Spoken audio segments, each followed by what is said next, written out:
Hi, I'm going to be starting the evening by being completely South Asian and talking to you about my family for the next 15 minutes, so you'll have to bear with me.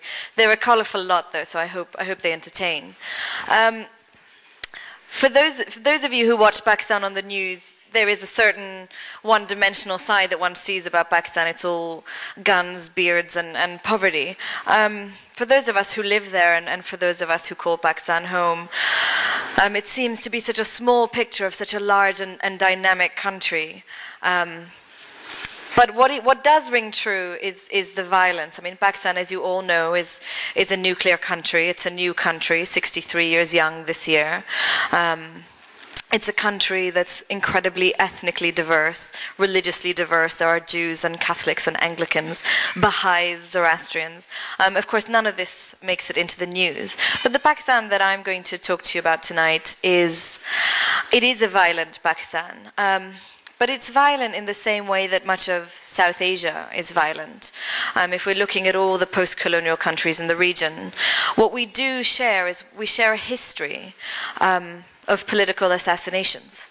Now, whether you're talking about India, and as of course we know, the Gandhi family, Indira Gandhi's house is a monument to not only her assassination, but her son Rajiv's. Sri Lanka, Nepal, Burma, Pakistan, and certainly Bangladesh.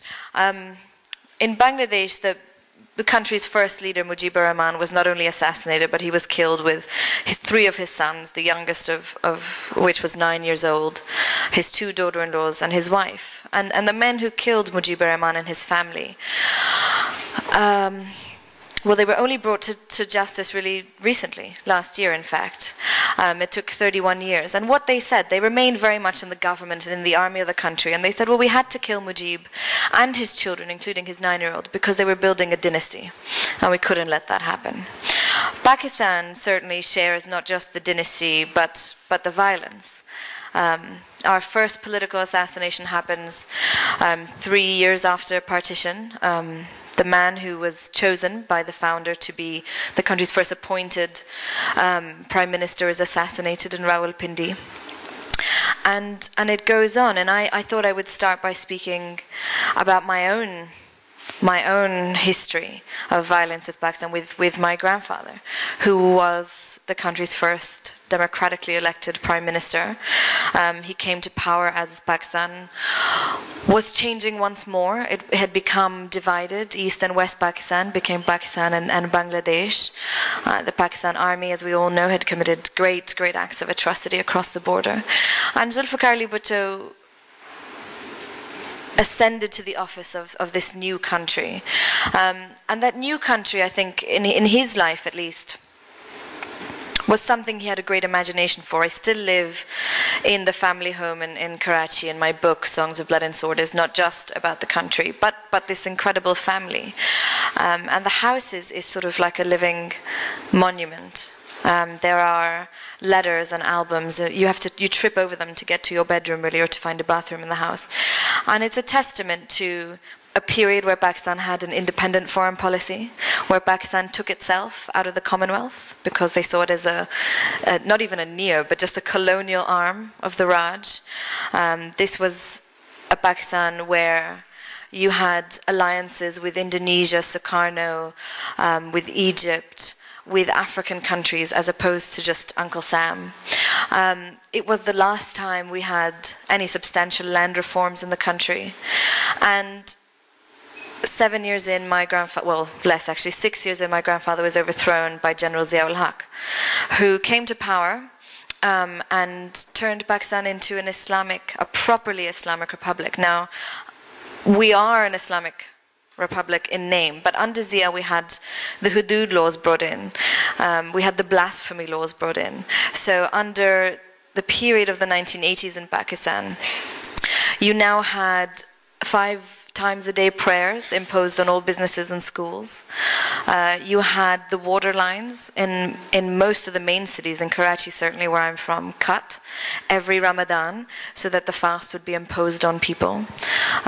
General Zia-ul-Haq had an incredible censorship policy, and for those of you who know, the Pakistani media is quite a vibrant animal. It has moments of being incredibly fearless, and the dictatorship was one of those periods where every day the newspapers in all the provinces had to submit their stories to a censorship board, and the censorship board would just block out entire pieces.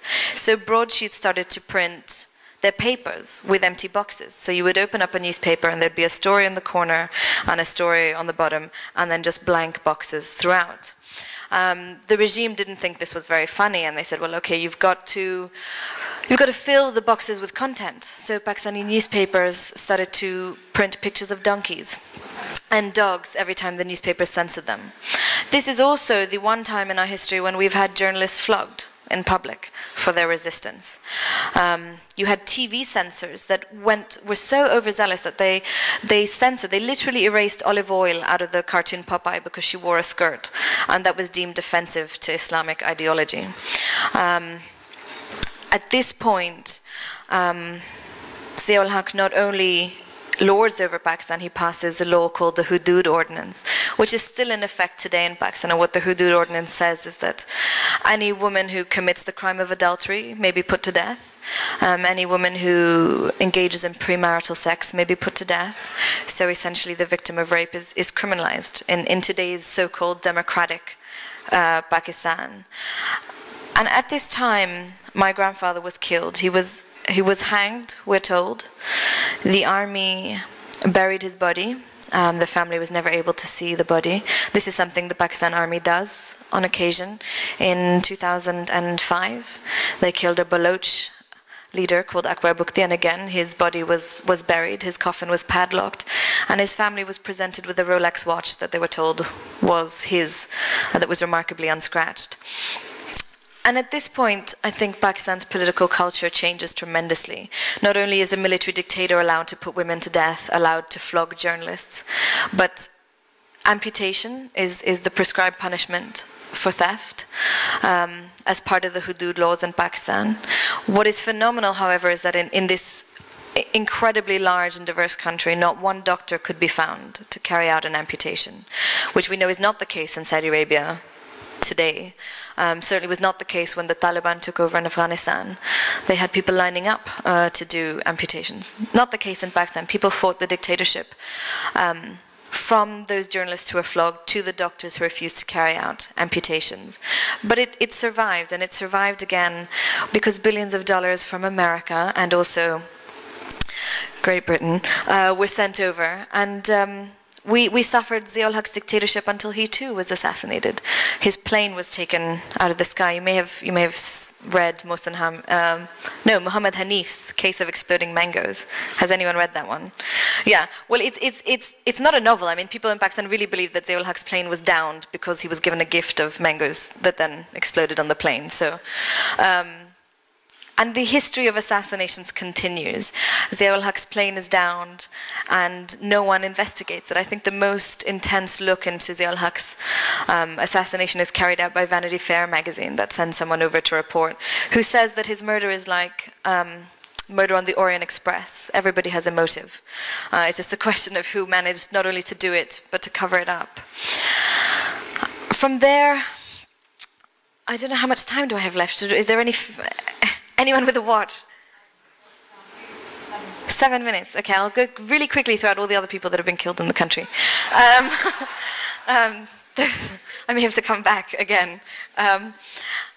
From there, we see a period of so-called democracy come forward, and we have 11 years of revolving chairs between Benazir Bhutto, who is my aunt through no choice of my own, but she takes 2 terms in government. Nawaz Sharif, another Pakistani politician, takes 2 terms. And in these 11 years, the Hudud laws are not repealed. So it stands till today that a woman guilty of adultery can be put to death. Technically, amputations are still the prescribed punishment for theft, since those were not repealed. The blasphemy laws have not been repealed, and the blasphemy laws were another gem of Zia's that said anyone who says anything nasty about Islam can be put to death. So if you have a neighbor who happens to be a Hindu or a Christian who even looked sideways at the Quran, you can take a case against him. So in those 11 years of democracy, the blasphemy laws are not removed, the hudud laws are not removed, and really none of Zia's political legacy is taken out of Pakistan. We have in our constitution a doctrine called the doctrine of necessity, which means any time that it is necessary, the army can take over. Of course, it's totally up to the army when necessary is or what qualifies as necessary. But that remains on the books in Pakistan today. And it's in my aunt's second government that my father, Murtaza, who is an elected member of parliament, is killed. And he's gunned down outside our house as part of the regime's Operation Cleanup. At the time, in the mid-90s, Benazir had empowered her police forces to clean up the city of Karachi. There was an ethnic party that had broken her first government, that was seriously causing trouble for her second, that was ostensibly the main target for Operation Cleanup. But in the year and a half that Operation Cleanup was in effect, it was not just ethnic muhajirs who were killed, but some 3,000 men were killed on the streets of Karachi. They were journalists, they were community activists, and they were politicians. My father was one of those 3,000, and the book that I'm here speaking to you all about tonight was a look back not only at his life and his murder, but how it is that this is a country that manages to kill its own. What is not unique, because I think violence cannot be prescribed as a South Asian issue, but what is unique to the violence we see in South Asia, whether it's of dynasties or of political figures, is the silence that comes with it. Whether it's Maoists in Chhattisgarh or Tamils in Sri Lanka or journalists in Pakistan, we are told that there is a level of violence we should expect from our states and that we should be quiet about it afterwards. We're not allowed to speak about it. The book for me was breaking this silence. Pakistan is, at this point, this is one of my favorite fun facts, it's a nuclear-armed state that missed its millennium goals to eradicate polio because we couldn't guarantee the refrigeration of the vaccines. You know, it's not because we can't technically eradicate polio. You know, we've got leprosy under WHO control limits. You know, there's a wonderful medical community. But it's literally because decades worth of corrupt governments have deprived us of even the most basic resources. Maybe I'll end with a few of my other fun facts on Pakistan. The corruption is not only incredibly violent in that we still have children dying every year of polio, of diarrhea, gastrointestinal diseases claim thousands of lives every summer during the monsoon season. But you may have watched last spring, around this time last year, the war in Swat, where, well, the 7th largest army in the world, Pakistan's, joined with the 1st largest in the world, America, to rid the northern region of terrorists. And obviously the best way to do that would be to bomb incessantly from the skies. Some 3 million people were internally displaced last summer. We don't know yet how many are still being counted as an internal refugee population. There is no transparency on those numbers. But at the time that our army was not only allowing foreign planes to come and bomb our citizens, and bombing them themselves and creating this enormous refugee population, the Sindh Assembly, which is the assembly in the province I live in, held a minute's silence around June, July. They didn't hold it for the 3 million people who had been made homeless, or in fact for the thousands of people who'd been killed. But the Pakistani government held a minute's silence for the death of Michael Jackson. As far as I know, and I'm happy to hear otherwise if anyone knows anything else, Michael Jackson was not Pakistani. He never visited Pakistan and, in fact, had nothing to do with the country.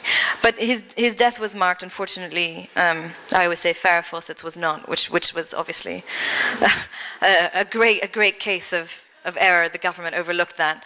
But this is a country that I think people watch every day in the news, but they miss the hidden transcript of this country, that when you live there not so hidden after all. So thank you very much. Sorry to depress you all before the next speaker.